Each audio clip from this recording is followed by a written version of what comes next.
Ok. Y ahora yo voy a cambiar mi idioma a inglés. I'm going to switch to English because I've never done the land acknowledgement in Spanish, so I don't want to mess that up today. Welcome everybody to Module 6, and we want to start the session with giving a land acknowledgement, which is something that in Canada we've been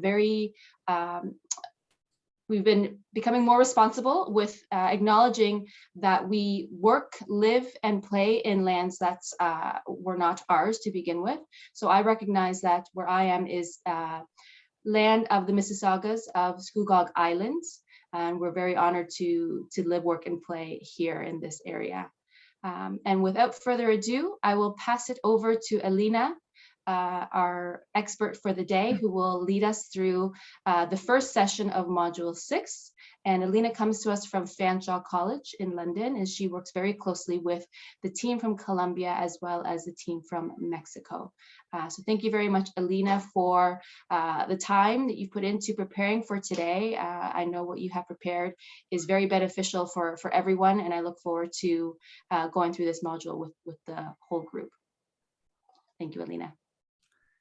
Thank you, Anna. That took care of actually the introduction I had planned, so that's perfect.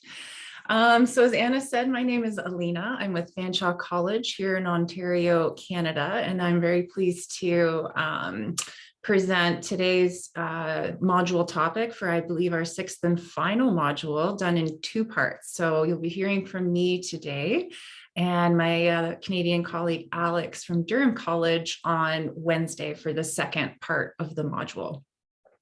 So this is a topic I actually really enjoy, and I hope that at least some of you came into it today not, less than excited for what could potentially be a bit of a dry topic, because in marketing, usually our conversations focus on creative and, all these sort of exciting and dynamic things. But certainly those of us in the industry understand it's as analytic as it is creative. And we really have to have both of those pieces, especially in this day and age, to be successful marketers, no matter, what industry or space it is that we're working on. So with that introduction, just briefly our agenda for today. A little bit of this, I would suggest, is fairly obvious, likely highly expected. Like, for example, why measure? Why are we even doing this? Again, there's reasons there that I'm sure came to mind as soon as I said that. I would propose that maybe there's some additional reasons that make it extremely important for us to do this. And we'll get into a little bit about those. Of course, we want to not only know why we're doing something always before we do it, but we also want to know specifically what it is we should measure. And I have a framework that I would propose, again, is a useful way to sort of consider that question, because it's not just about having metrics. Of course, it's about having the right metrics. And the definition of right varies depending on what we're trying to do and what stage our market is in, our target customers. In this case, our students. We'll have a very painless activity that we'll do in our country groups. As Anna mentioned in our breakouts, of course, if you haven't edited your name to include your country, please do so now, so that our ninja facilitators know which group to put you in for that activity.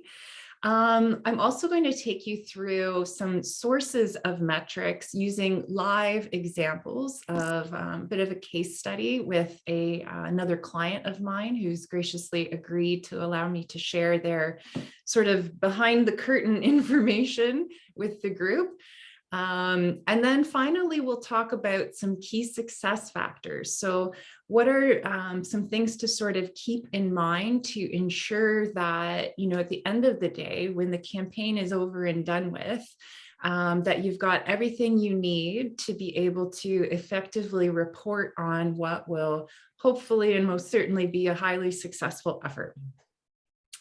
So diving in, want to talk a little bit about, firstly, why monitor metrics? I would hazard to guess that we are already doing this to some degree. We're keeping track of certain numbers. We're evaluating different platforms, whatever it might be, to understand relative to where we were, say, yesterday, where are we today based on what it is that we're trying to accomplish. So just building on that notion, because fundamentally, yes, that's it really, but building on that, I suggest that metrics really do a great job of setting an objective definition of success. So what do I mean by that? So as we go into a campaign, we probably are sitting around a table, virtual or real, in this day and age, with certainly, call it our marketing team, probably our managers, maybe others from the ministry, maybe people from different educational institutions, maybe an ad agency, other stakeholders that might be helping with the execution of our campaign. And perhaps we have a conversation and we all agree at the highest level that we want to create awareness for T&T education, technical and technological education, TVET, as we call it in different countries, different things. We want to create more positive awareness that this exists as a great education option in the country. And of course, we're all sitting around the table, we're nodding our heads, we're agreeing that feels great. But the problem with leaving it there is that what I heard and understood may have been different than what you said and meant. So although at the highest level in principle, we're in agreement, we may have different versions of what success literally means.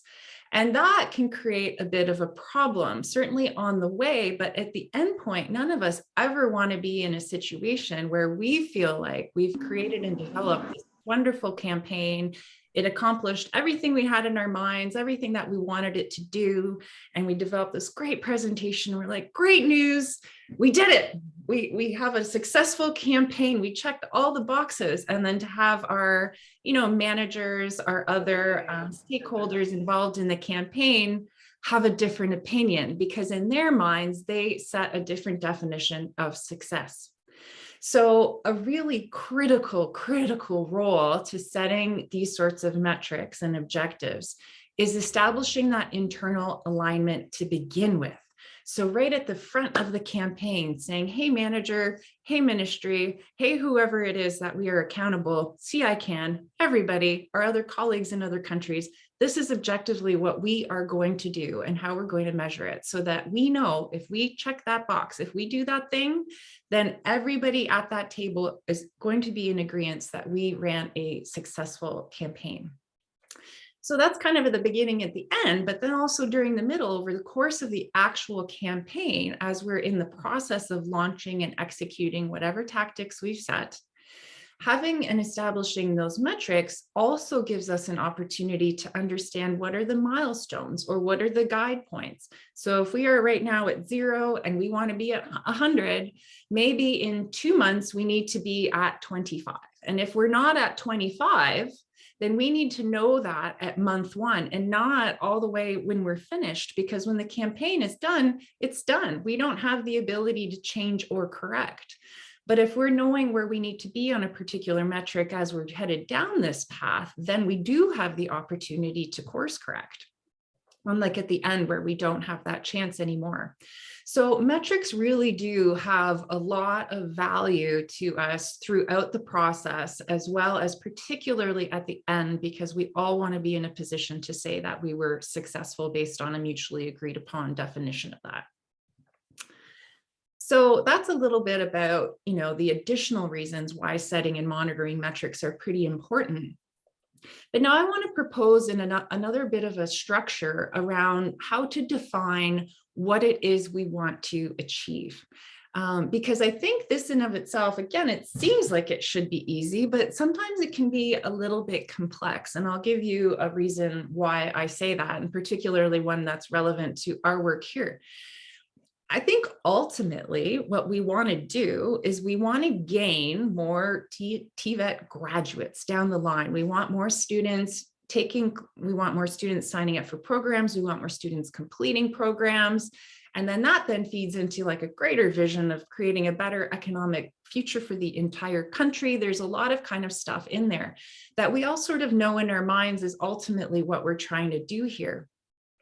The challenge when you're developing a particular campaign in marketing is that is a giant expectation for one little campaign. And even if it's one big campaign, it's still a giant expectation. So how do we reconcile that? How do we acknowledge that we're trying to get to this amazing desired future state, but we can't achieve that just with one kind of even big action? So a great framework to acknowledge all of that simultaneously, I would suggest, is developing a vision. So a vision statement is that real grand description of that desired state we want to be in some point down the future. Vision statements very common in business. The idea is the same. It really serves to inspire and help keep us grounded for what it is ultimately that we're trying to achieve. I think that can be very relevant and practical for us here too, because, as marketers, oftentimes our jobs are to sell something, to sell a widget. And, that's great. And we want to be successful at, whatever path we take in that sense. But rarely in marketing do we get the chance to work towards a vision that is actually really quite compelling and meaningful and life-changing to, in this case, the students that we're trying to address. So grounding ourselves and reminding ourselves of that vision can take us out of the day-to-day, all the tasks that we're just trying to get things done, that we forget that this work is really impactful to individual lives and, communities. So having that vision statement not only tells us what we ultimately do, but it helps us acknowledge that this campaign is a step on the path. It's not going to get us all the way there, but it is a step moving us towards that ultimate goal. So then within that vision, now we can talk specifically about the campaign and what objectives we do want to achieve. And an objective, I would say, is a general sort of overarching statement about what we want the campaign to accomplish. It's not enough on its own. So for example, an objective would be create awareness of TNT education. Well, again, that's so far pretty subjective as yet. So what we need to connect to an objective is a key result. Oftentimes, this is referred in English as an OKR framework, objectives and key results. So that key result is where you get very specific, you get very measurable. To use another English acronym to hopefully not drive our translators too crazy, we often use the acronym SMART in this case. So key results, which are specific, they're measurable, they're achievable, very important, they have to be achievable, relevant, and time-bound. So creating key results, again, that are very objective and things we can point to that would define success if we're able to accomplish them. So I found this is a very helpful framework, again, when we're sort of kind of, selling our campaign up, because we want to acknowledge to, say, the government level or whoever we're accountable to, that yes, this campaign is a step on this path, but it's not we cannot expect that next year necessarily we're going to have registrations quadruple. We would love that, but it is an unrealistic expectation of a particular campaign, though it is moving us closer to that ultimate goal. So now with the structure of, what we want to achieve established, another important part of this conversation is that we align our market stages and our measurement with where our customer is. In our case, our customer is, of course, our students, our families, all of those different target markets we previously have established and those personas we use to describe them and understand them. I would suggest that a great construct to describe this in is the marketing and sales funnel. Probably not a new concept to many of us, but the basic idea is that as a customer, as a person, when we're evaluating a product, we move through certain stages. So we begin in the awareness stage. So that's effectively going from, I have no idea what this is and I've never heard of it, to I know it exists. And perhaps I've got certain ideas, associations with that in my mind currently. So once I know it exists and I've got some thoughts about it, then I can move down into the next phase, which is called consideration. So that's where I'm evaluating, I'm collecting information, I'm thinking about it relative to what I need and what I want. Does it meet those needs and wants? And I'm doing all of that sort of evaluation in that consideration stage. Once I've gone through that process of information collection, evaluation, potentially then I'm going to move into the action stage. So action can mean different things depending on what we're selling, but typically it's something like a purchase, a registration. I did the thing that as a marketer, I was hoping that that customer was going to do. And then once I've made that purchase, typically there's a bit of a loop that happens there.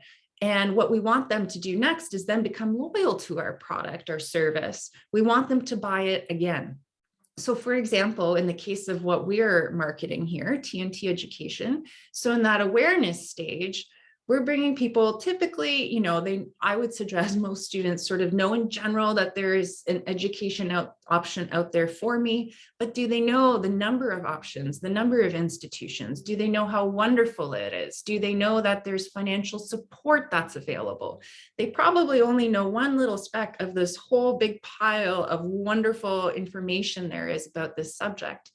In some cases, I know in some countries, we're even we even have to consider the name of what this is. Even within is it TNT? Is it TVET? What is the name and the word to describe this offering as a whole?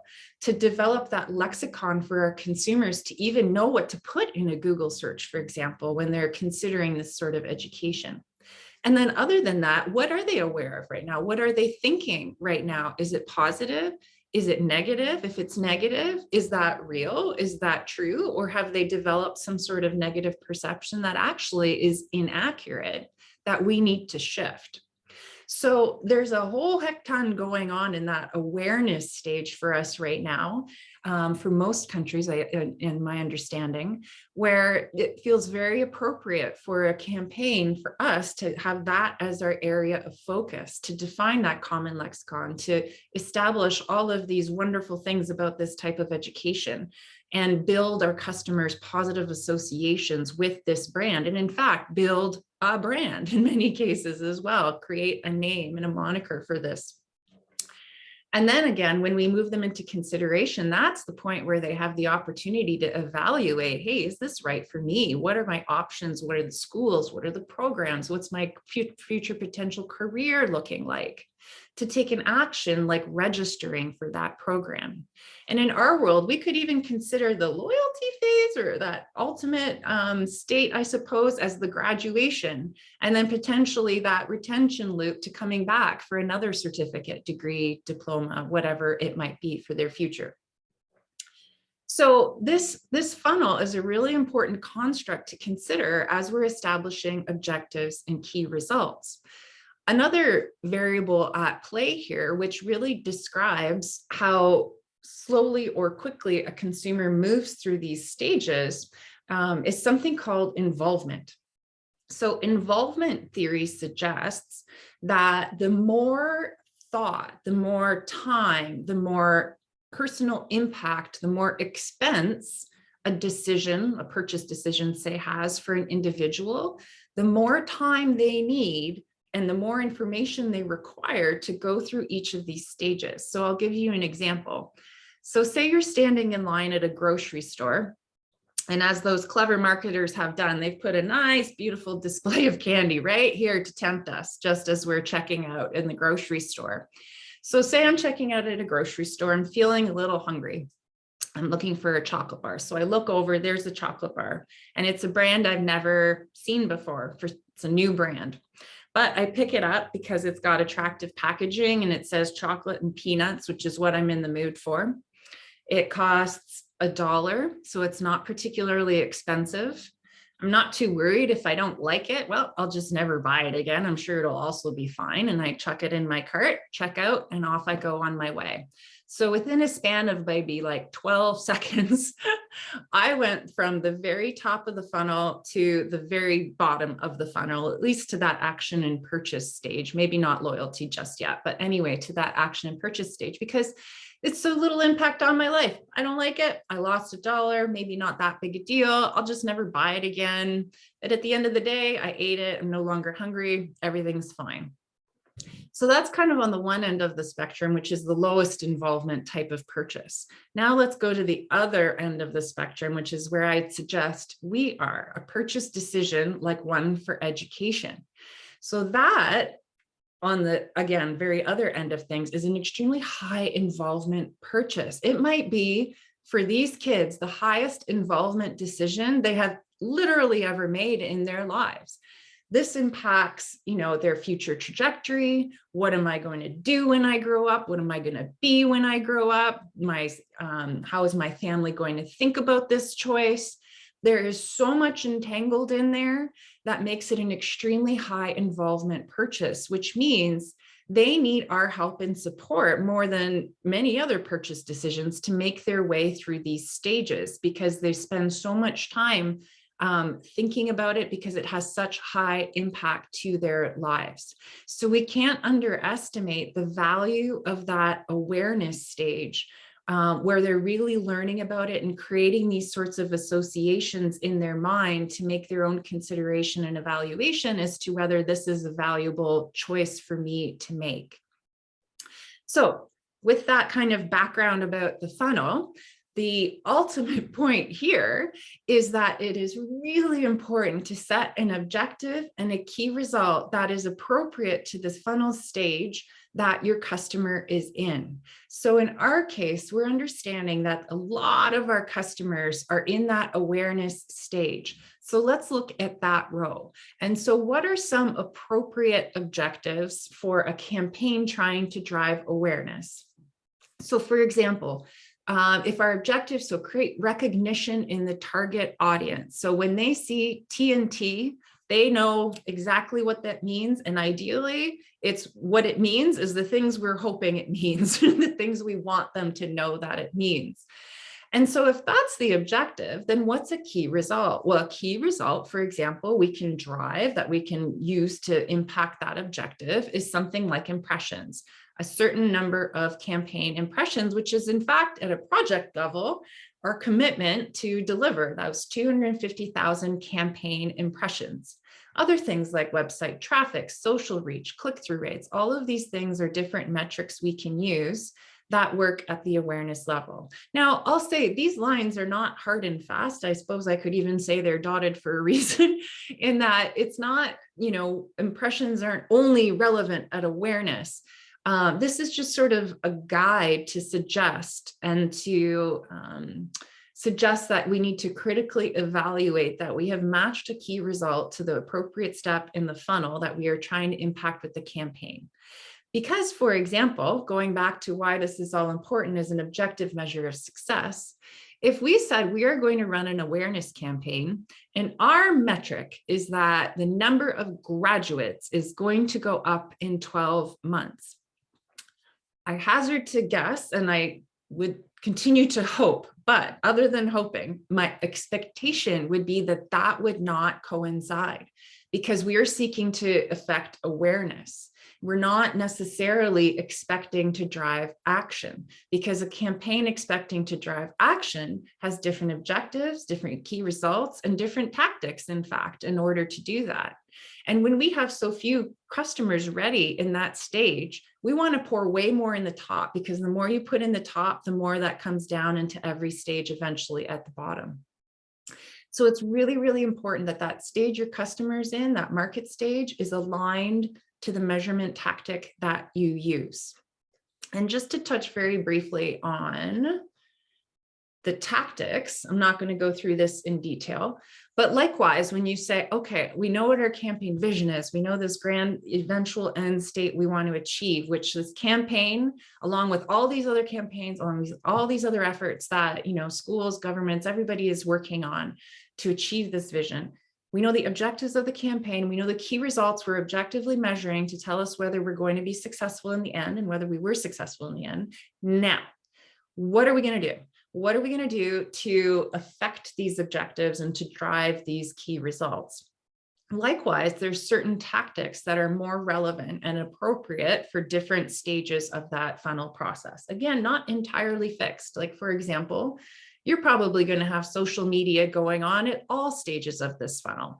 That's a relevant support mechanism, particularly because other than the people managing it, typically it's, free, other than the time involved, which is not insignificant. But for example, if you have customers in that consideration phase, something like a testimonial becomes even more important, hearing from other students, hearing from industry, perhaps hearing from other families, how proud they are of their, children who've graduated. Those sorts of things become particularly important in that consideration phase, because there we have a little more opportunity to give them additional information. Whereas, say, for example, at the awareness phase, something like a key result of impressions, fun fact, did you know, as consumers, we're exposed to somewhere between, depending which study you believe, 4,000 and 10,000 advertising messages a day. So that's the impressions number. So here's why it's important to kind of keep all of this in mind in the context of the funnel. So it's, we're all, say, at least a few hours into our day at this point. So we've probably, scooching that number down to a few hours, we've probably all been exposed to 500 advertising messages so far. If you've been on the internet, you may have achieved that. And how many, tell me, are any of us actually, can you tell me you saw?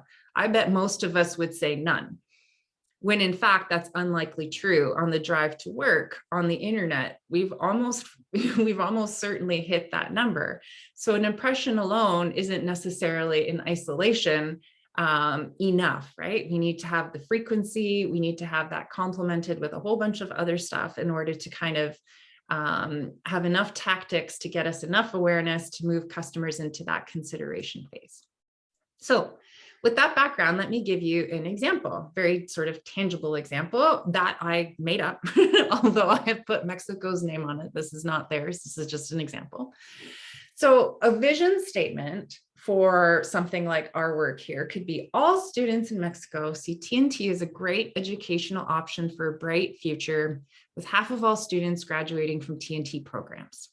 So if that is, say, our eventual desired state, and by the way, a vision statement can be borrowed from our higher organization. So for example, if the Ministry of Education has a vision statement with respect to education, that's a great thing to plunk in here and leverage, because it also shows that we're not kind of making this up. It's truly, we're supporting the greater organization's vision of where we all want to go. And now we're setting up how our campaign fits in there. So some examples of an objective, which again is that more general statement: improve awareness of TNT in students aged 15 to 21. But then what is our key result associated with that objective? Well, in this case, deliver 250,000 campaign impressions. I would suggest that a version of that row we all have on our tables that are similar to this in our objectives and key results statements. So that might be the one common measure. From there, it might get a little bit variable. So for example, another campaign objective could be around engaging industry. So because we feel like a great way to gain awareness in that group is if we've got companies also talking about this program. So to get that to be a little bit more tangible and measurable, the associated key result could be something like 10 companies who hire TNT graduates posting about the campaign on their own social channels. That's a perfectly appropriate key result, and says, again, this is how we're not just going to say, throw out, hey, industry, can you please help? Can you please post? We're actually going to put a tangible result so we know exactly what it is we're chasing. What does engage mean? That's a very sort of furry word. We need to specifically define it. Other things that I know at least some countries are doing is creating campaign packages so that we have that critically important single cohesive big idea. Remember, Dawn was chatting about that in a prior module. Really critical that there's that singular idea in the words, in the imagery, and how it looks and how it feels to harken back to that's extremely consistent and cohesive. So to do that while having individual, say, different social media managers, maybe different institutions, allowing those organizations to customize a campaign in a way that's relevant to them while still being consistent with this message, Sometimes a campaign package, sort of like a brand guidelines, but for the campaign, can be a really critical thing to create. I know some countries are leveraging something like this. So if that's an objective, create a single cohesive campaign at a national level, what is a key result associated with that? Well, a key result can be a date. So create that package ready by this date and share it with this number of educational institutions by that date. That's a great key result. So it has to be done and by when and goes to who. Then you can also set other objectives, again, depending on what you're looking for your campaign to do, maybe about families, maybe something about graduates, whatever those other objectives are, and associate the key results to them. So I also recognize that I'm talking a lot about the beginning of a campaign that we are now well down the road into, but it continues to be relevant and is always worth revisiting. So in our activity, what we're going to do today, we're going to go into breakout rooms in our country groups. So with your country colleagues, I would propose that the first thing you do is identify one person from the country to share your discussion when we come back to the greater group. And I always put that as number one, because I know I listen differently when I know I'm going to have to present after the fact. And then in your groups, discuss and begin to define your vision, campaign objectives, and campaign key results if you haven't done that already. And I would suggest at some level, we have all done this already. Even if we haven't written it down, we know in our minds what that is. So sometimes the exercise is to get it down on paper. And again, make sure that what I heard and understood is what we all said and meant. So if we have done that already, take a look at what those were, revisit those, review them. Because sometimes when we initially set objectives, we'll put X's in for dates because we don't yet know. It's really early. So we'll get to that in short order, but say until we have approvals or this or that, we can't know when exactly we're going to have that graphics package done. So if you have X's in there, fill those X's in. If you don't have key results attached to an objective, fill those in as well. So review those. And the way we'll do that is we've created a slide deck here, and I can put this in the chat and apologize to everybody really quickly. So everyone should have access to this slide deck. It's a Google slide deck. And what is in here is that example that I just shared, the activity instructions shared. And then there is a slide for every country. So everyone's popping in, wonderful. So go to the slide for your country. I did pre-populate some stuff for Colombia and Mexico only because I have the benefit of having their information. And start to fill this in. So pull from what you've got in the past. Start to make some notes. This isn't anything final. We're not going to tie your hands and hold you to it. I mean, not today anyway. But when we come back, we'll ask that each country's representative present this. And then at the end, we'll have a bit of a conversation around how similar or maybe different each of these are, and perhaps ask some questions around, oh, why did you pick that? Or why didn't you include this? So at this point, I'll ask if we can be put into our breakouts with a 15-minute time limit. Yes, we're ready to move to our breakout rooms. So we will see you back in 15 minutes. Dawn and Alex, I will join you in a few seconds. All right.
Okay, I think we're all back. We may need to reselect our interpretation option if you haven't done that already.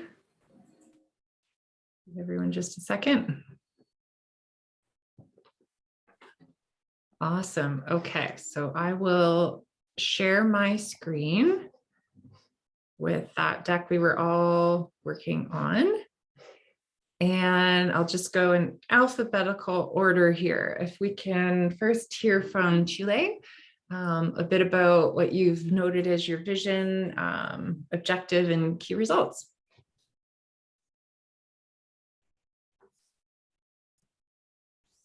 Sí, hola, ¿me escuchan? Sí, sí, te Ya. escuchamos. Bueno, nosotros estamos trabajando con el equipo ya también hace varios meses, así que nos fue difícil identificar cuáles son nuestros objetivos. Y uno, por supuesto, principal es que nosotros queremos incrementar, aumentar el número de mujeres que ingresen a estas carreras técnico-profesionales en nuestro centro de formación, ya en nuestro centro de formaciones en el país, debido a que hay carreras que tienen muy baja matrícula de mujeres, ya principalmente las que son del sector extractivo, industrial, que ahí hay que harto por avanzar. ¿Y cuál sería el resultado clave? Por supuesto, sería el número de matrículas. Eso se puede medir de un año a otro y es bastante certera esa medición. El otro objetivo que tenemos es cómo cambiamos la perspectiva de la educación técnico-profesional superior dentro de nuestros públicos objetivos, cómo le aumentamos la valoración en el fondo. Y eso lo podemos medir, por supuesto, con el resultado clave sería a través de los comentarios, puede ser en redes sociales, en las plataformas digitales también. Y esto tiene que ver con la calidad digamos, de la campaña que estamos haciendo. O sea, ahí nosotros podemos medir la percepción del público objetivo. Y el tercer objetivo es cómo nosotros creamos, crear la perspectiva en forma, sí, cómo creamos, a ver Andrés, ayúdame aquí, programas para mujeres también, cómo vamos cambiando nuestra... Es la difusión de los programas, es la difusión de la enseñanza superior y sus programas entre jóvenes y mujeres. Eso dice. Eso, claro. ¿Y esto cómo lo podemos medir? El resultado sería a través de contabilizar las impresiones en redes sociales y también en las plataformas digitales, las visualizaciones, impresiones, y eso sería más bien un resultado cuantitativo en el fondo. Eso, no sé si quieren agregar algo más, mis compañeros. Andrés. No, por mi lado estamos... Ya, eso sería. Great, thank you very much, Anne-Maria, for sharing on behalf of Chile, much appreciated. And this is a great, strong start. I love your objective statements. Your key results are wonderful. And I'm sure the next step will be to associate some actual numbers with those. I can tell that's where this is headed. And I think, again, if your target market, or at least enough of them, are sort of getting towards that bottom level funnel stage, then perhaps enrollments can be a very appropriate thing to expect to improve. Another way to articulate that, depending again on what stage everybody is at, is to say something like improve enrollments to this number over the course of the next number of years, right? So not necessarily instantly, again, which could be appropriate, don't get me wrong, depending on kind of the scope of the campaign and all of those other variables. But just again, to be sure that you're setting yourself up with an achievable key result. And that could absolutely be what that is. And I like that it is very specific, which is wonderful. I wonder, it's a conversation we were having in Mexico around whether there's vision statements at a Ministry of Education level or at an institution level, like if there's groups of institutions, educational institutions, because that can be another great reference point for a campaign vision, and in fact can be wonderfully appropriate, because another thing we were talking about is often individuals who are working on stuff don't know, like, how do I fit in? Like, this all sounds great, but how do I fit in? So it's a great cascading way to answer that question. So here's the greatest, highest level, say, Ministry of Education objective. Perhaps that's also, or not objective, I'm sorry, vision. Perhaps that's also our campaign vision. And here's our campaign objectives. And that means within those, your objectives are, as the social media manager, are to drive our impressions target. You have 100,000 of the 250,000 total impressions that you are accountable to. And this is how that connects up to the highest sort of level vision. So that's another great reference point as well for vision statements, in case that's helpful. But that's wonderful. Thank you very much, Chile, for sharing that. We can move to Colombia. Who in the Colombian delegation is going to share on their behalf?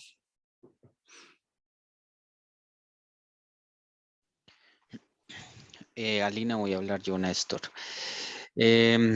Bueno, pues compartirles a nuestros colegas de los otros países como la visión y los objetivos que nuestra campaña ha planteado.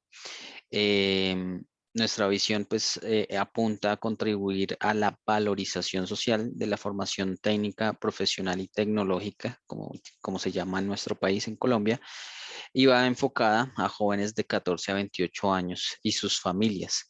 Y pues apunta precisamente a que se convierta en una alternativa dentro de sus proyectos de vida. En otras palabras, nuestra campaña busca desestigmatizar algunos imaginarios colectivos que hay frente a este tipo de educación, que tal vez la puedan llevar a pensar que es de menor calidad que la universitaria.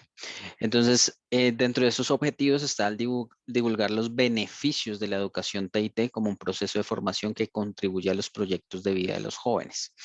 Entonces, precisamente apunta a que muchos quiten esos imaginarios y vean los beneficios reales de la educación TIT. Otro de los objetivos es presentar la pertinencia de la formación en las necesidades de desarrollo e innovación para fortalecer las competencias en los territorios. Está muy relacionado con el tema de la pertinencia y la relación con el sector productivo y la academia. Y otro objetivo es promover la educación TIT como una opción para desarrollar competencias humanas y laborales requeridas en los sectores productivos, muy relacionado con lo que mencioné anteriormente.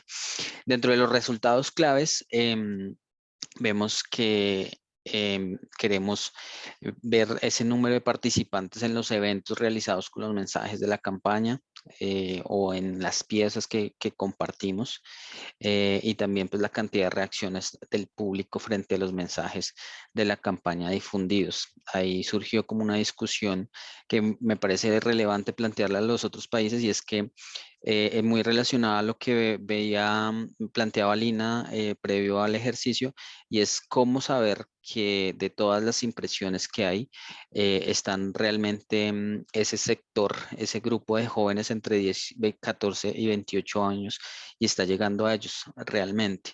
Y ahí encontramos como una pequeño reto en cómo tratar de monitorear y evidenciar que sí estamos llegando a nuestra población objetivo.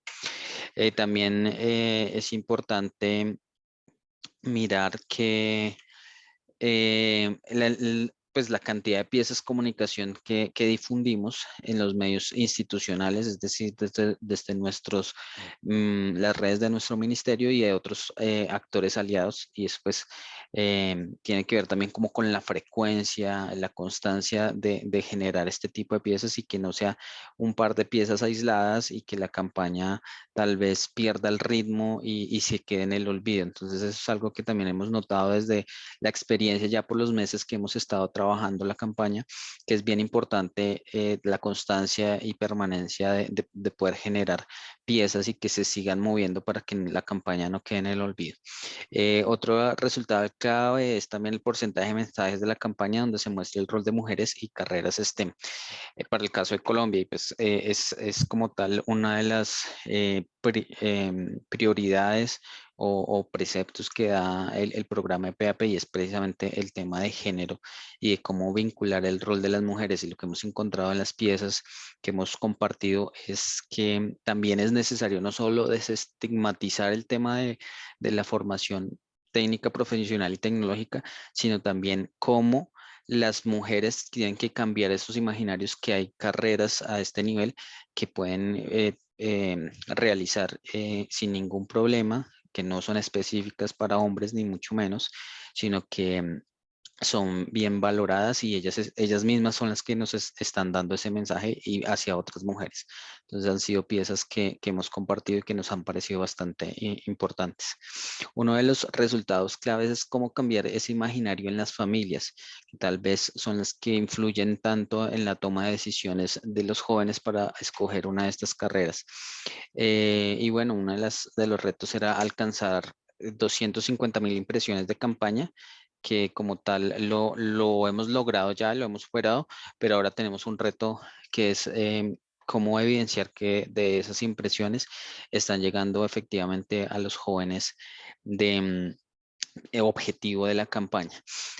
Un plus que encontramos que tal vez no habíamos mencionado en los resultados es el involucramiento que tenemos de las instituciones de educación superior, que son como tal los formadores de este tipo de educación, que hemos involucrado de una forma directa a la campaña y que ellos le creamos un kit para que ellos mismos puedan reorganizar esa campaña y ellos mismos puedan lanzarla y que a la larga ellos son los que nos van a dar evidencia en el monitoreo del impacto cuando nos muestren la matrícula, cómo se ha incrementado la matrícula de los jóvenes en sus programas de educación técnico, profesional y tecnológica. Eso sería básicamente, Lina.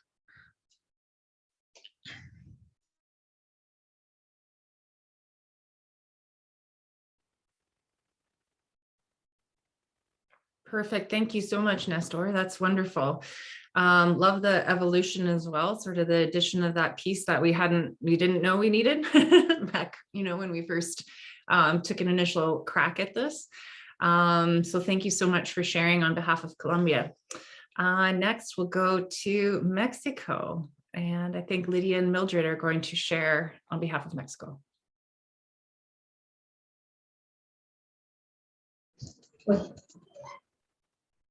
Ya, creo que no sé. Sí. Para nuestro país, bueno, hemos trabajado mucho de la mano con Aline y con Juliana, y esto es algo con lo que empezamos, compartiendo una visión desde nuestro ministerio, en nuestro país se llama Secretaría de Educación Pública, con los dos subsistemas educativos con los que estamos trabajando, que es educación media superior y educación superior, a la cual yo colaboro. Y nuestra visión es asegurar que todos los estudiantes y familias en México tengan conciencia de la educación técnica y tecnológica y la perciban como una buena alternativa de educación postsecundaria, mostrándola como una excelente opción educativa, innovadora, con reconocimiento nacional e internacional, destacando su eficiencia, eficacia, pertinencia, equidad y vinculación con los sectores social y de servicios, en donde nuestros egresados operarán como agentes de cambio en su entorno para trascender y tener éxito. Esto es algo que compartimos. Nuestro público, estudiantes, son desde los chicos de secundaria hasta los universitarios. Entonces es muy grande nuestro público meta. Sin embargo, tenemos ya experiencia, muy buenas experiencias de que se logra trabajar con las sociedades de manera territorial, teniendo pertinencia y con una vinculación muy estrecha con los sectores productivos. Por eso es que aquí en nuestra visión también los involucramos, ¿no? Los objetivos es crear conciencia, dar a conocer a la población estudiantil los beneficios e impactos a nivel nacional e internacional que alcanza un profesional técnico en los estudiantes entre 13 y 21 años y sus padres de familia.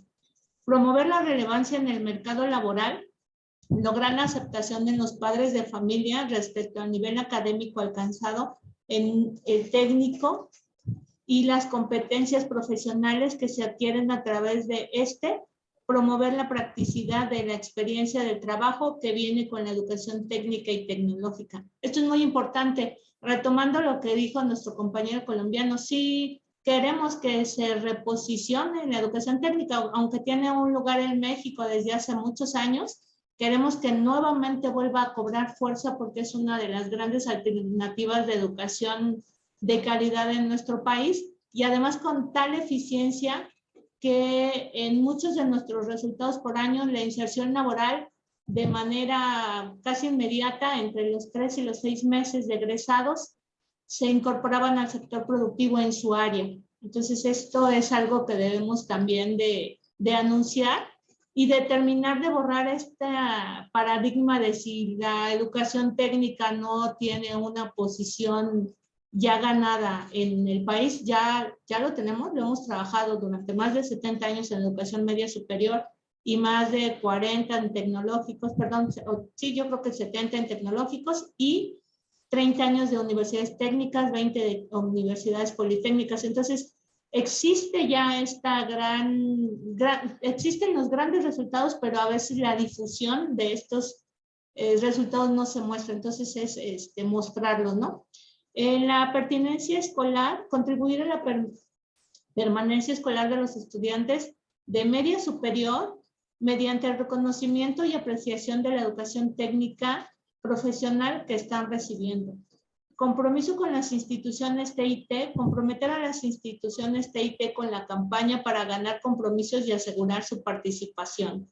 Esto, en nuestro caso, tenemos educación media superior, tiene más de 300 planteles en el país, educación superior tenemos 184, entonces en conjunción tenemos una matrícula, yo creo que como de 700,000 estudiantes actualmente. Entonces yo creo que sí podemos trabajar de manera coordinada como lo hemos venido haciendo y abarcar un público meta muy vasto, porque nuestros jóvenes pueden ser desde los 15 años, la captación de matrícula de 15 a 21 años, con egresos de 24 o 25 años, ¿no? Los resultados es alcanzar 250,000 impresiones de campaña, que es una meta que desde el principio se trabajó y está ahí lograr. Esta cifra es como para consolidar. Nosotros estamos en el proceso ya de autorizaciones de imagen, en el trabajo de implementación y de estrategia de la implementación de esta campaña con nuestros compañeros de educación media superior. Y ahí tendríamos que redefinir si la cifra de las impresiones alcanzadas es la correcta o si vamos a aumentarla o si vamos a disminuirla. Esto todavía estamos trabajándolo, ¿no? Ganar la participación de X número de empresas en la campaña es algo que de manera natural nuestras instituciones, tanto de media superior como de superior, tienen una fuerte vinculación con las empresas de los lugares donde están nuestras instituciones. Por eso nuestros modelos educativos se basan en la pertinencia del lugar donde son implementadas nuestras universidades y las carreras se desarrollan en vinculación con el sector productivo. Últimos 5 años de un porcentaje de graduados empezando de 2020 para observar el impacto de la campaña. Es innegable que los últimos 2 años tuvieron repercusiones no tan positivas por el hecho de la pandemia y que muchos de los estudiantes decidieron por múltiples razones no continuar con sus estudios. Entonces es un reto doblemente fuerte para todas nuestras instituciones. La campaña, sí, con la idea de posicionar estos modelos de educación técnica y tecnológica en el país, pero también de incitar a la captación de matrícula, dar un fuerte impulso a nivel nacional y después cada universidad, cada estado o cada institución ocupar este impulso para también desarrollar sus campañas locales, ¿no? El 70% de las universidades tecnológicas del subsistema media superior uniéndose a la implementación de la campaña, entregar el kit de la campaña a las instituciones que permita lograr una cohesión de campaña, no veo ahí, Mildred, nacional que se pueda, gracias, lograr una cohesiva campaña nacional y que se pueda ser individualizada para las instituciones y que les permita a las mismas activar y reactivar cuando lo consideren oportuno a sus periodos, ejemplo, antes de la captación de matrícula, ¿no? Nosotros hemos estado trabajando fuertemente de la mano de Juliana y Alina, que nos han guiado, y en coordinación con el subsistema anterior a nuestro, que es Educación Media Superior. Como les decía, desde el principio estamos en un proceso de autorización por parte de nuestra Secretaría de Educación Pública y en el trabajo de la estrategia para la implementación de la campaña, ¿no?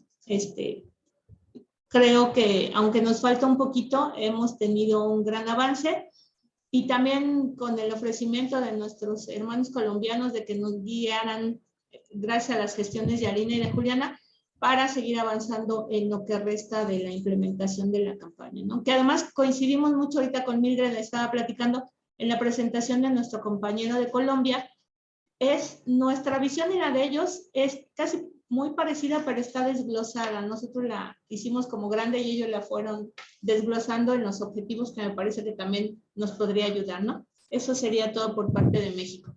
Gracias. Wonderful. Thank you so much, Lydia, for that. It's rolled into a bit of an update too, which is also always awesome to hear. And as you pointed out, I find it really interesting. I hope everyone does as well, to kind of hear from our, colleagues in different countries and seeing the similarities, in some cases differences, or how we think of all of this, right? And finally, looking forward to hearing from Peru, if we could hear from their representative.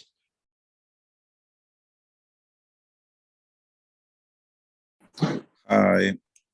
Hola. Hola. Muchas gracias. Por nuestra parte, justo estábamos cerrando el tema de objetivos y también indicadores. Principalmente, por un lado, el primero que estamos planteando tiene que ver con establecer una red de comunicación para desarrollar la campaña a nivel nacional. Esta red implica o requiere una articulación no solamente dentro del mismo ministerio, sino entre regiones, ¿no? Normalmente el ministerio parte, digamos, de la perspectiva desde Lima, que es de hecho la ciudad con mayor cantidad de habitantes en proporción, pero es clave poder articularnos con comunicadores, con las direcciones regionales de educación de todas las regiones a nivel nacional, para que justamente la campaña pueda funcionar de manera adaptable a la realidad de cada contexto.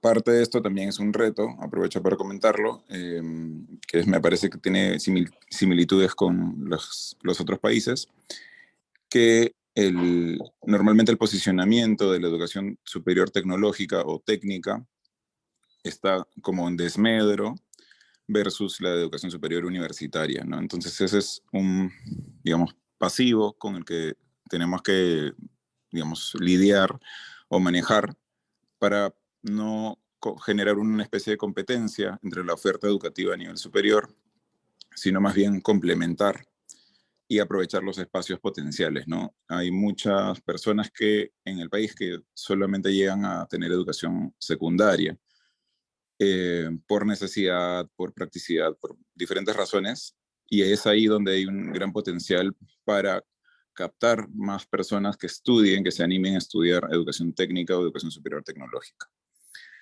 El siguiente objetivo tiene que ver con definir cómo denominar justamente la educación técnico-productiva y superior tecnológica hacia el público, de manera que esta marca no suene tan ajena, justamente tomando en cuenta lo que señalaba, no suene tan distante, no suene como un término nuevo, sino tenga cierta familiaridad, pero al mismo tiempo logre atraer, llamar la atención, posicionarse de alguna manera tal vez desde el lado aspiracional o desde el lado más funcional también, más práctico, más concreto, ¿no? Ese es un reto bien grande y de hecho es justamente por eso parte del objetivo, ¿no? Y el indicador para esto tiene que ver con establecer esta marca como resultado clave. El siguiente objetivo tiene que ver con generar acuerdos dentro de los equipos del mismo ministerio y en sus distintas instancias en el Estado. Y puede sonar algo que, digamos, es imprescindible, pero lo incluimos también porque es un tema complejo, particularmente en el contexto político en el que hemos estado en los últimos años. Entonces, poder tener algún tipo de formalización de estos acuerdos en cuanto a la decisión de cómo comunicar la campaña, de cuáles son los mensajes clave, incluso la parte estética, la parte visual, es fundamental no solamente que se genere el acuerdo, sino que haya un registro de esto e incluso se podría visibilizar también como parte de la misma campaña de comunicación. Y finalmente, el cuarto objetivo que estábamos planteando tiene que ver con promover la educación tecnológica, superior tecnológica, con un enfoque de cambio de perspectiva, digamos. Cambiar la perspectiva sobre qué implica estudiar esta línea formativa y qué posibilidades hay, no solamente para el desarrollo personal o profesional, sino de impacto país o cómo esto puede ser valorado por el mercado también. En los dos últimos casos, el tema de acuerdos en distintas instancias de toma de decisión dentro del ministerio estaría reflejado con el resultado, sea en correos formales o en oficios, que tienen un valor institucional un poco mayor. Y en el tema del cambio del enfoque en la perspectiva, tendría que ver con el alcance que estamos planteando hacia 250.000 vistas o visitas del impacto de la campaña, del impacto de la comunicación, en el lapso de 2 meses. Sí, eso sería por lo pronto de nuestra parte. Wonderful. Thank you so much. I'll observe because you have something here that was, I think, new from other countries and around the internal alignment. And I think that is so smart. Because, a lot of this is how do we make sure we're successful and what does success mean? And if you see at the beginning, you could have issues with obtaining alignment and not because anyone is working against the campaign. Maybe it's just a new relationships you need that we've never had to activate before. So by listing those sorts of things as objectives and getting alignment among everybody involved, including those you need to be aligned with, this is a really wonderful way to acknowledge and remind everyone from the beginning that is a critical factor in this campaign success. So I think that's a great sort of way to think about objectives as well. So well done, Peru. Well done, everyone. And good news, if you haven't started your marketing plans yet, you've just written page 1. So as you continue to sort of refine, get specific where specificity is still required, this is absolutely one of those things that is going to take the forefront in your marketing plan as you move forward. So thanks so much, everybody, for your thought and attention to that activity. I'm going to jump back in here, and this is where we're going to get our feet wet. So I'd like to introduce you to another client of mine. They're called STEM Camp. So what STEM Camp does is they're a children's camp here in Ontario. So this is their website. So they're for kids aged between 5 and 12, and during the summer months. So here in Canada, elementary schools for the most part are off. We have summer holidays in July and in August. And so very often parents, of course, are still working and want some, something that's fun, but maybe also educational for their kids to do in the summer. So STEM Camp is one of those alternatives in Ontario. And every summer they have about 10 or 12,000 children at a bunch of different locations all across the province, including here where I am, which is London, Ontario, running different sorts of camps. So this is another one of my clients, which came to mind, of course, because they're sort of in the, have in some ways similar challenges to ours, a very kind of different sort of world where that challenge operates, but nonetheless, they also understand that kids who are exposed to STEM when they're young are more likely to pick STEM careers when they're older. So they're kind of, operating in some ways in our world. So yes, I guess they're an interesting organization, but why am I bringing that up? Well, I would like to show you all of their back ends. So we're going to take a look at Google Analytics. We're going to take a look at Facebook Business Manager, just as an example of a social media platform back end. Each, of course, has their own, but they're, in many ways similar. Just briefly at Google Ads, and then I'm going to show you some reporting decks and how we pull all of those different sources of information together. Because as marketers or people who are peripheral to marketing on the call, it's not always important that we know the ins and outs of each of these systems, but what we do need to know is what are the right questions to ask. So what information is available so that we can ask those who are responsible for those systems for things, again, that make sense to be asking for. So I'm going to start with Google Analytics. Before I dive in, can I have thumbs ups from the group? So get your thumb up reaction ready if you are familiar with Google Analytics, if you've been in there, if you have sort of a general sense of the program. All right, how many am I seeing? Just a couple, 3 thumbs up or so. Okay, perfect. Thank you. That's very helpful just to know the level of detail. So Google Analytics is pretty much a universally used data system that aggregates all sorts of different information about your website, whatever that website is. It's actually a free tool Google provides, and it has just so much tremendous information. So I'm going to take you through that at a high level. I also want to acknowledge, of course, I'm sharing an English screen. I certainly understand that. The reason is the language is set at a user level, and I manage a whole bunch of different stuff. So if I change this to Spanish, it would have some tentacles that would scare some people. So I'm going to be attempting to be as descriptive as possible, reading out loud what I'm showing on the screen. And thanks to in advance our translators for any translation of technical language I'm using here. Nothing's going to go crazy, but nonetheless. So this is the back end of the STEM Camp website. So through a bit of code, simple little couple lines of code implemented in the back here, all of the information from users comes in through this Google Analytics instance. So what I'm able to see here, first of all, is this is my real-time data. So I can see right now, I have 7 active users on the website right now. I can see what pages they're on, and I can see where they came from as well. So where they came from is referred to as a referral. And if, for example, they came through an organic search, so they went into Google and they typed Summer Camps Ontario, that would be an organic search referral.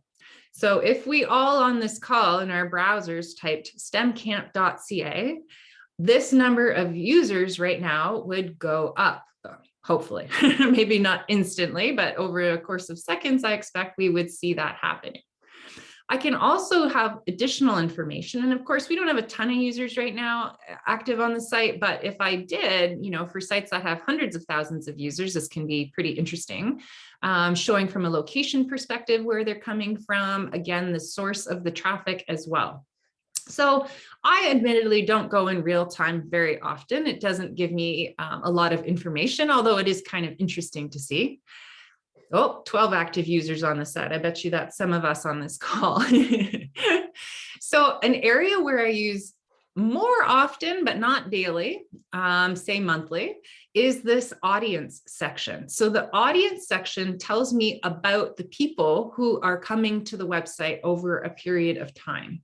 So here I can change my date range, and let's explore, say, from this year to date. So here, users are people, are the number of people that have been to the site over this period of time. So this little spike, you might wonder, oh, that's interesting. Why is that there? Well, that's the day we launched camp. So suddenly we had a whole bunch of users come to the site. And then since then, as people kind of are thinking more about what they're going to be doing with their kids in the summer, the number of users have increased. So that's just some basic data, but what I can get is some really interesting demographic data. So how might this be helpful to us? So certainly as we're planning our campaigns and our objectives, it's very useful to know about the sort of people that are coming to our websites right now. So for example, with STEM Camp, it's ages 25 to 44 predominantly, and predominantly women. So 2/3 of the traffic are women. So that tells me moms of kids aged 5 to 12 who are eligible for camp are predominantly the ones coming to the website, which makes sense. And so I use that information to then market specifically to that target group, because they're clearly, for the most part, not exclusively, obviously we've got some, edges in our graphs as well, but those are the key people who are looking to register children for summer camp. Now, other than that sort of demographic details, there's a whole bunch of other really interesting information here. So Google also tells me, so of those people, again, who are predominantly of a certain age, predominantly women, what also they're also interested in. So here I can see that the biggest affinity category, as Google calls it, an affinity, is food and dining, cooking enthusiasts, 30-minute chefs. So the type of people coming to register their kids for STEM camp are also interested in these sorts of things. Shoppers, including value shoppers, lifestyles and hobbies, fashionistas, all of this sort of thing. So that is really interesting information to me, because say, for example, I wanted to put out a display ad on a particular site. So I might be looking at a food and dining site, because I know that if you're my customer, you're likely to also be interested in food and dining, because I have the data here that tells me so. So this can be very, very interesting to help us target our communications in different ways if we have those opportunities. Google also has in-market segments. So these are fairly interesting as well. So this says, what else are the people coming to my site also currently in the process of buying or evaluating, that they're in that sort of marketing funnel at some point. So this shows me they're also, not dissimilar to the other interest category we just saw, or affinity category. They're in market for home and garden and home decor items. So that's interesting. And these sorts of affinity or in-market segments can also be helpful. So for example, I did some work for a product you buy when you're buying a car. So I'm looking for people. If you are in market to buy a car right now, you might not be searching for my product, but if you're buying a car, you have a need for my product. So the way I'm going to find you is I'm going to say, hey, Google, target my ad for everybody who's in market for a vehicle right now, and then show my ad to them. Because if they're buying that, then I know they have a need for my thing over here. So I want them to see my ad as well. So that's just an example of one way that this information can be very useful. And again, similarly, we can see where they are. We can see the technology that they're using to access our site. So this is very important information, for example, for our developers, because we can't just create a site that works on Chrome. We need a site that works on Safari and Edge. I mean, what even is Edge? But 4,000 people are accessing the site using that browser, and so on and so forth. You can also see the versions of the browser. So when we're optimizing our website, we need to know this information. Similar information, again, is available for mobile devices, the importance of which is only increasing. So here we can see how much of the traffic is accessing via mobile, desktop, and tablet. And you can see the number one is mobile.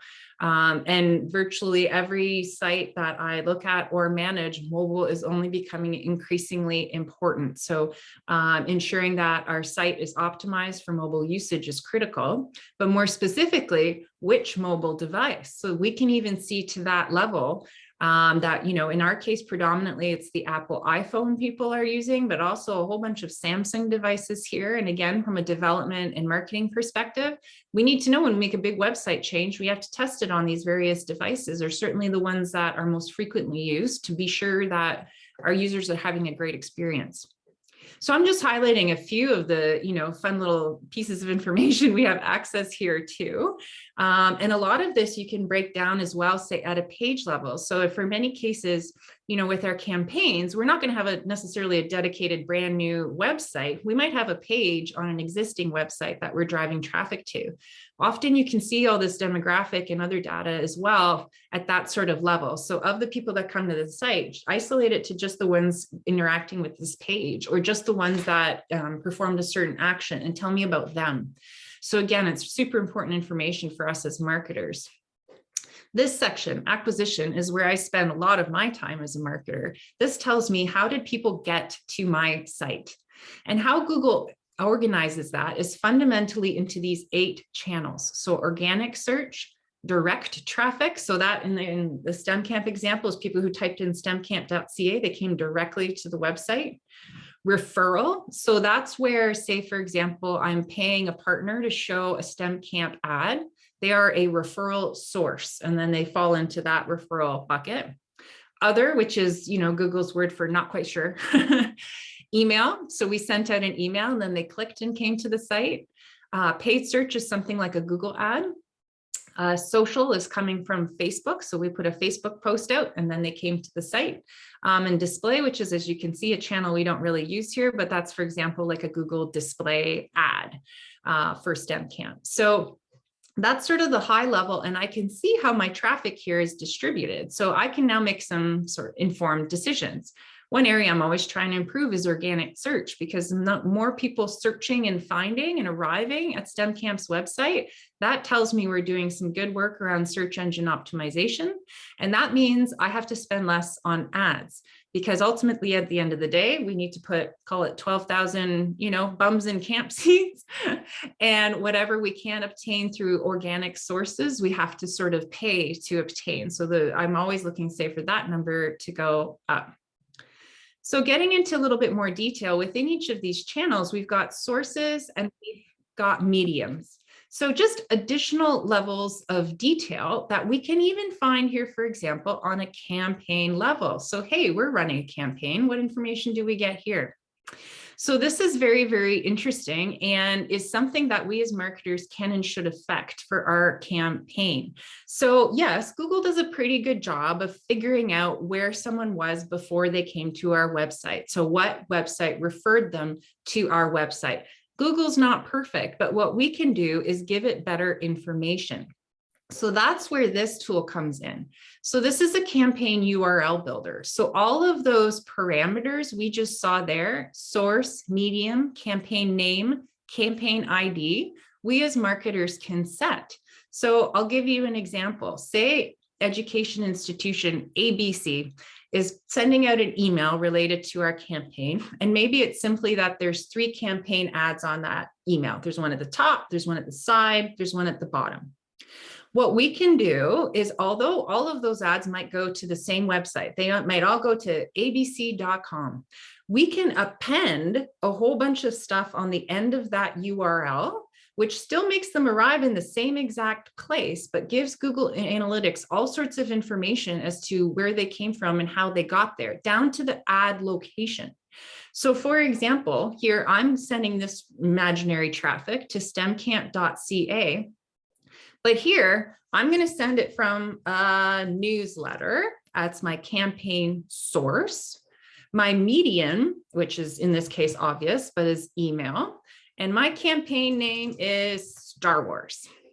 So I put this into this little campaign URL builder that Google provides. Here, I can put this link in the chat. If anyone is interested, totally free. And what happens? Google has generated a URL for me here. So this traffic is going to go to the website. But now, remember here in analytics, we have our source and we have our medium. So here, when I go into that view, source, medium, I have now specified that I want this traffic to go into the source bucket as newsletter. I want it to go into the medium bucket as email. And then when I look at a campaign level, I want to see it Star Wars. I could add additional detail to say this was in ad spot 1, which tells me they clicked on the top banner as opposed to the one on the side or as opposed to the one on the bottom. So again, this gives me tremendous information to say when I'm making, decisions on the next newsletter, which ad is the most effective, because I not only know that they came to my site as a result of that email, that specific email, but I can tell you exactly what they clicked on to get there.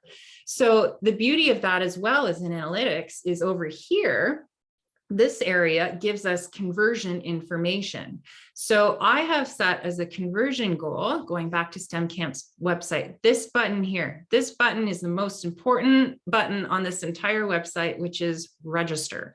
So that's the first step to get a child registered for camp. So I'm highly interested in people clicking that button. So I've set that as a conversion goal. And, it's named a whole bunch of gobbledygook, but I can see from each of the source and medium how many people clicked on that button. So here I can see from people who came from Google organic search, there were just over 40,000 of those people, and 18.6% of them, or 11,000, clicked on that button. And now I can see by source, or say, let's look at a channel level, that might be easier. So we saw that here, that's from organic search. So here from email, 24% of people went to the website from an email and then clicked on that button. So I now know email is a better performing channel for me than organic search. And then I can, again, put some thought around that. Well, that kind of makes sense, because if they send an email, they know us. So again, further down that funnel. So as a result, they're more likely to click on that registration button than perhaps someone who came from organic search, who is higher up the funnel and they were just looking for summer camp. So they don't know yet about us yet. They haven't kind of learned about what the offering is. So it allows me to kind of make some decisions. And likewise, particularly from a referral perspective, if I'm paying somewhere to show STEMcamp information, especially with that, I want to know, well, how is that converting? It better be pretty good, because hey, if I'm paying our kids $10,000, they're sending me 2,000 users. So now I know how much it costs to get a user, but I'm not really interested in a user. A user is just a step. What I want is somebody who started a registration. So that is 862 people.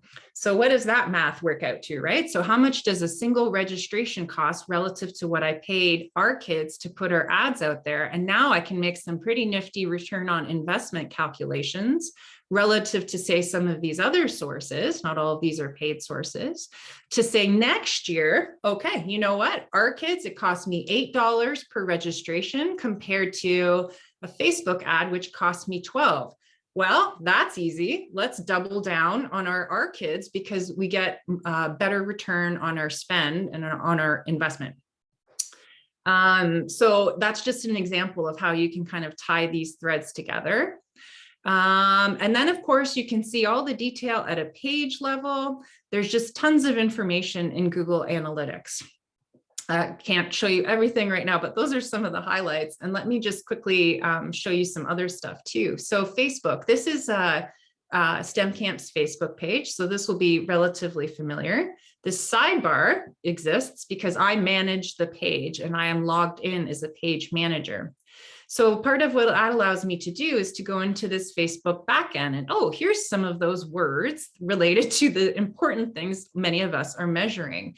So here it shows me, here's the post we put out. Here's the day and time it was published. I'll use this example here from Facebook. This is the number of impressions it had, and this is the number of people it reached. So impressions is sort of the number of times it was shown. And you can see here, that's a pretty one-to-one relationship with the number of people. Here's the stuff that I'm really, really excited about: engagement. So how many people reacted, liked, commented, shared on my post.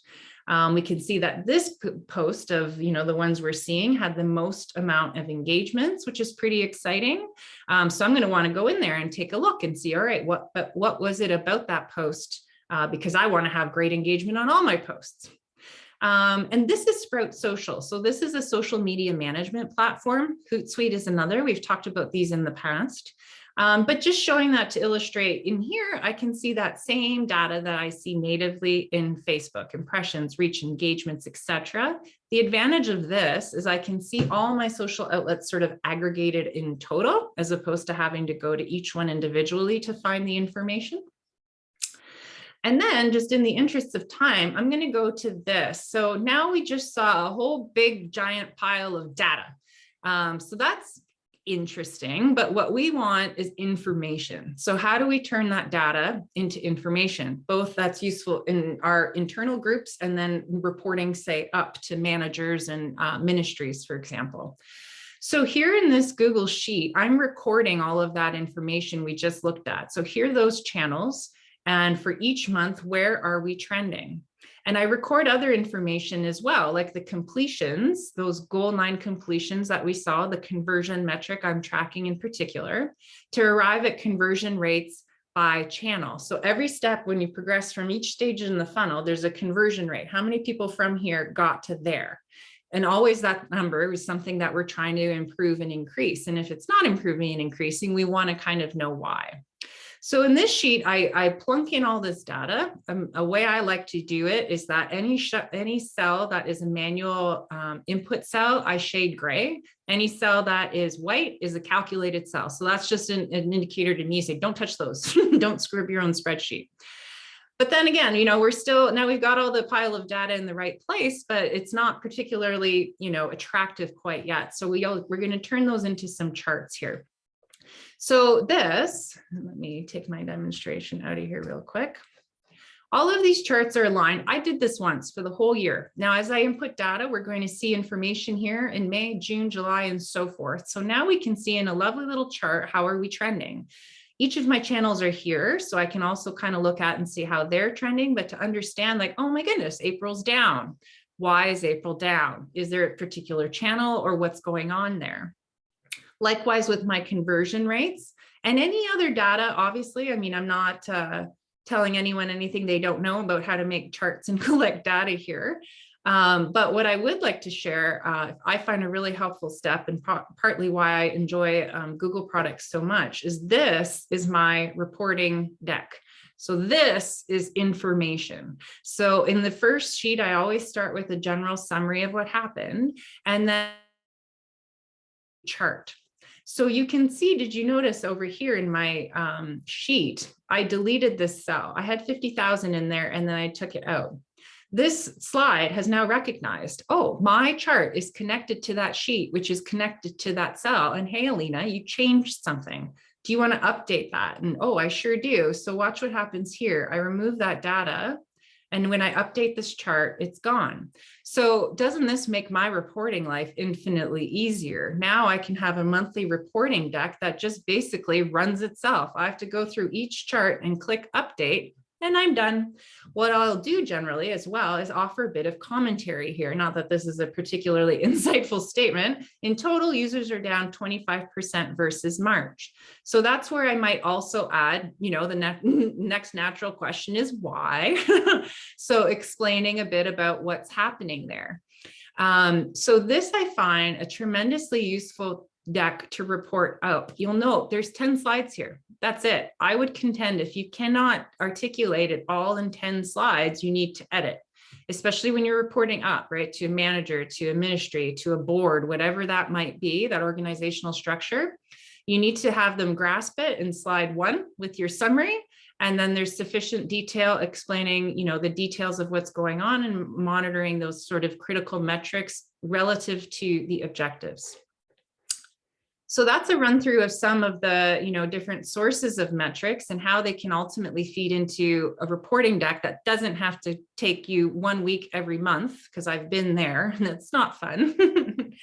I wanted to touch finally on some key success factors, more specific to sort of our campaign. So other than obviously the work we've already done, which is we've set the vision, we've set the objectives, we know what we're tracking. We also need, before the campaign to go live, assign someone to be accountable to track each of those metrics. So you, one individual, and it might be someone different for, say, a social media platform as opposed to Google Analytics, that's okay. But the point is somebody knows that they are accountable for monitoring those metrics and where they need to put them and how often they need to put them there. So I'll show you a couple tools we developed in Colombia that I think we found pretty useful.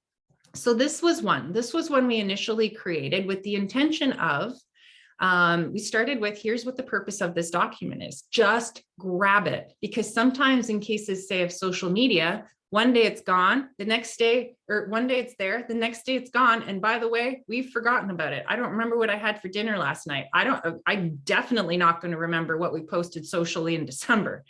So part of this deck is, the idea is just to capture it, grab a screenshot, chuck it in. It doesn't have to be pretty. It doesn't have to be organized. It just has to simply have a record of existing. We also always include, when we create slide decks, our vision, objectives, key results slide, because everybody needs to be reminded as frequently as possible, including people who might have been just looped in from, a metrics monitoring perspective, to know why the heck are we doing this in the first place?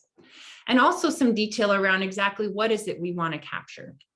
So part of that goal is we want to just record the artifacts of the campaign. At some point, we're going to have to create a deck that says, here's what we did and how we did it and why we did it. And some of this stuff is going to be very helpful sort of color commentary as well when we put these packages together. So for example, if you'll recall, I'm sure Columbia recalls, but everyone else, we had a great big launch event to, well, kick off the campaign in November. So we took a whole bunch of screenshots of that, of the progress of Sarah and I am watching the event, and some behind the scenes imagery as well. Here we're just capturing some of the social media posts just to remind us they exist, links to what those were, and to link to the YouTube, our channel, and the particular live cast, and some more of the sort of live dialogue that was happening as the launch occurred. Here's a great example. This one is from Fanshawe. So this post is like, that's a pretty cool thing to say. An organization in another country was covering our event. And yes, I understand we have a relationship, but that's sort of out of our sphere. So if we don't get a screenshot of that we will have long since forgotten about it. In fact, I totally forgot about that till just now. So, again, just keeping track in a single location of just some interesting things that we want to be sure we don't forget. And then, so from this big hodgepodge, that sort of evolves into this. So this is an Excel document with more detail, say, for example, in this case, of our social posts. So we've captured the link to the post, the message, the type. So is it a photo or a video, the day, and then the number of impressions each of those posts got. So other than, yes, again, we're totaling these and we're going to be all excited. We hit our impressions objective in mid-December with Colombia, which was, yay, super amazing. But more than that, what this allows us to say is, hey, let's filter these by photos. Let's filter these by type. Let's filter this by day of the week. Let's filter this by time of day. Which posts and when did they appear? What combinations tended to perform the best?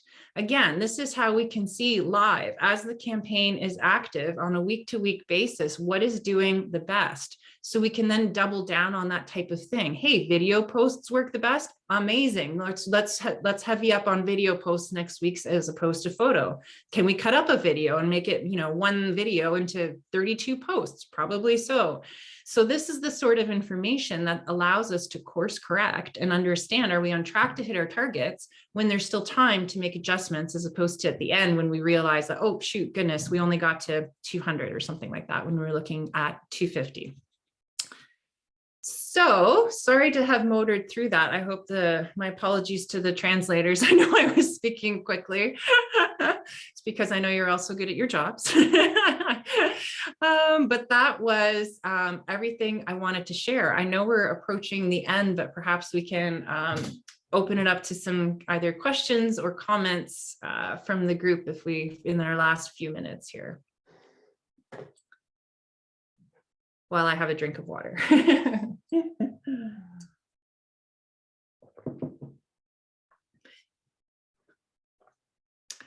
Is anyone concerned about getting metrics, how to get metrics or where to get metrics from?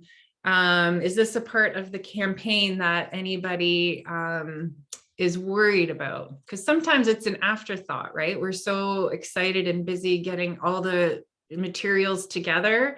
We're like, oh, we'll worry about that later. And later needs to be before we launch. So we can later until then. But the day before we go live, and in fact, I think with Columbia, it was the week before we went live, we had a session which everyone graciously attended because they were incredibly busy pulling together everything, but understood that if we didn't have this in place, then we would be in, behind the 8 ball, to use an expression, months down the line.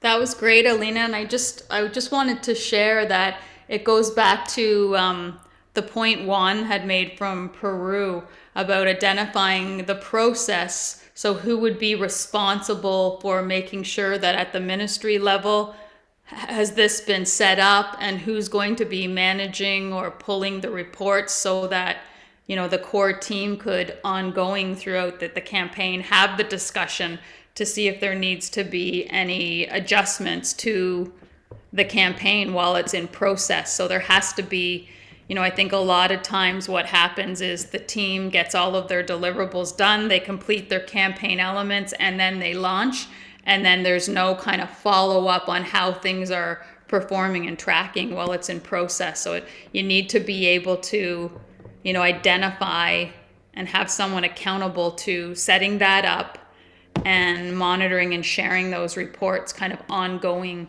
even at a high level with the team, so you can actually make changes while the campaign's in process. Because it's free, like you said, right? There's the wealth of information that's available and they're free. It just needs to get set up. Mm-hmm. Yeah, well put, Dawn. Thank you. Yeah. Great job. Thank you. As usual, I learn from you every time. I gotcha. Get together. Were there any other questions or comments from the group? Nothing jumping out. I had a question, Alina, just about what type of metrics are most useful to track when you're trying to understand whether people are shifting their attitudes at all, or people are feeling like this is more of an option for me. Particularly thinking about our female prospective students or other underrepresented groups. Yeah, I think that's a great point, because sentiment is, which is the word I kind of use to describe that, can be one of the most difficult things to measure. And I think in Joanna's session, which probably feels like a million years ago now, but I think was just in, what was that, May of, well, actually it was about a year ago, wasn't it, at this point? Some of those media management tools will give you sentiment. I think some countries looked at Meltwater, for example, that can use some AI to, observe some of those things. I think, I saw in some of the objectives a similar point around social media comments. I think, again, capturing the comments themselves, even if you do it manually for a week, it's a little bit of work, but can help you really understand your customer. And once again, shift, because, that voice of the customer, if you can use those exact words they're using, it often resonates with the greater group as well, right? What individuals are saying. So to monitor comments and say, okay, before we started the campaign, let's look at comments for a week on this subject.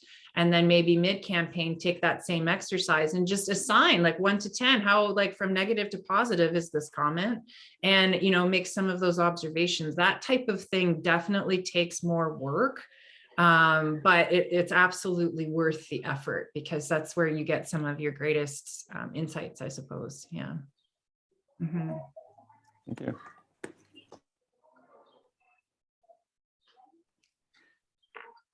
Awesome. Well, I think we're at time, and I'm sure we'll be making these decks available however and wherever we do that, Anna. Again, we'll leave that the deck where we did our activities so everybody can grab those slides. And again, I encourage you, if you haven't started a document titled Marketing Plan yet, you'll need that slide for when you do.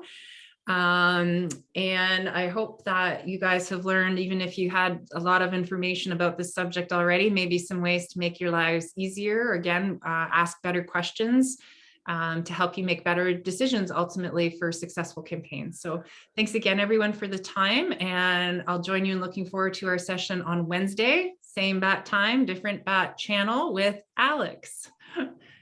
Yes, thank you very much, Alina. I think we could all give Alina a round of applause. That was a lot of information, and I never thought I'd be so excited to see Excel spreadsheets, but that was very dynamic way to see information. So thank you for sharing that. And I liked hearing the words free beside a lot of these very helpful tools. So I think that's important for this group, that these are a lot of free resources and tools.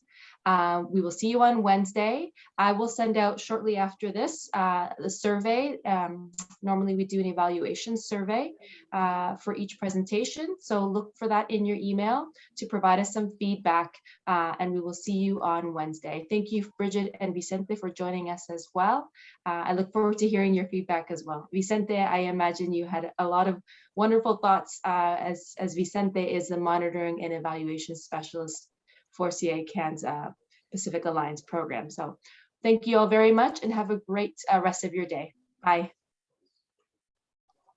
Adiós. Gracias a ustedes. Felicitaciones. Buen trabajo, 08. Excelente. Buen trabajo. Great job, ACERA Consortium.